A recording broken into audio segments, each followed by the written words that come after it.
नमस्कार साथियों, स्वागत है आप सभी का हमारे इस वीडियो में। इस वक्त नेपाल की राजनीति में चीन के लिए बड़ा बदलाव आया है। इस वक्त नेपाल सरकार चीन के साथ कड़ा रुख अपना रही है। दरअसल नेपाल का चाइना के साथ एक ज़मीनी विवाद इस वक्त सुर्खियों में है। तो चलिए जानते हैं कि नेपाल का चीन के साथ जो डिस्प्यूट है वो क्या है और क्यों नेपाल सरकार ने इस विवाद को उठाया है। तो चलिए वीडियो को शुरू करते हैं। दरअसल दोस्तों, केपी शर्मा ओली का समय अब नेपाल से जा चुका है और अब जो सरकार है वो जनता को सच्चाई दिखा रही है। शेर बहादुर देउवा की सरकार, जिसने आते ही एक समिति बनाई है जो जांच करेगी कि किस देश ने ज़मीन को दबाया है और चीन के कब्जे को भी जनता के सामने लाएगी। ना सिर्फ जनता बल्कि दुनिया भर में अब इसका असर भी दिखने लगा है।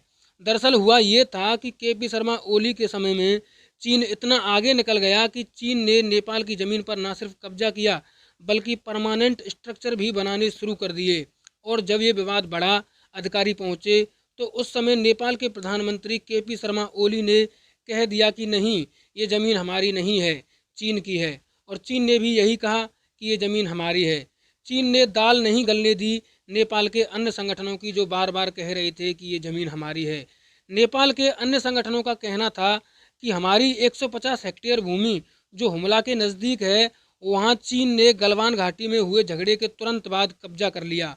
स्क्रीन पर ये जो आप मैप देख रहे हैं, ये है नेपाल का हुमला। जैसे ही भारत के साथ गलवान घाटी में झड़प हुई चीन की, वैसे ही चीन ने तुरंत नेपाल के इस हुमला जिले में अतिक्रमण करना शुरू कर दिया था। इसमें चीन के दो मकसद थे। नेपाल पर तो चीन को कब्जा करना ही था, लेकिन इस वक्त जब गलवान घाटी की घटना हुई थी, भारत पर उत्तराखंड एरिया में हमला करने के लिए उसे एक नज़दीक स्थान चाहिए था जहां से वो भारत पर हमले कर सके, अतिक्रमण कर सके। नेपाल के हुमला से शुरू किया था चीन ने अतिक्रमण करना। और जिस तरह केपी शर्मा ओली की सरकार थी, वह कुछ नहीं कह रहे थे। अब धीरे धीरे उत्तराखंड से लगती सीमाओं पर कब्जा करने का इरादा था चीन का। हुमला में जब कब्जा कर लिया तो आधिकारिक तौर पर खबरें पहुंची केपी शर्मा ओली के पास। केपी शर्मा ओली ने इस बात को नज़रअंदाज कर दिया, क्योंकि अंदर से केपी शर्मा ओली चीन की तरफ ही खड़े थे। इसलिए चीन की बातों को नज़रअंदाज करके भारत की तरफ नेपाल की जनता को मोड़ने लगी। भारत की तरफ दिखलाने लगे कि भारत दोषी है, ताकि चीन उधर अतिक्रमण करता रहे, कब्जा करता रहे और नेपाल की जनता भारत से उलझी रहे। पर अब जब शेर बहादुर देउवा की सरकार आई है, तो नेपाल की जनता भी जाग गई है और अब नेपाली जनता सड़क पर उतरी है चीन के खिलाफ और कह रही है कि चीन उस विवादित जमीन को खाली करे जो हमारी है।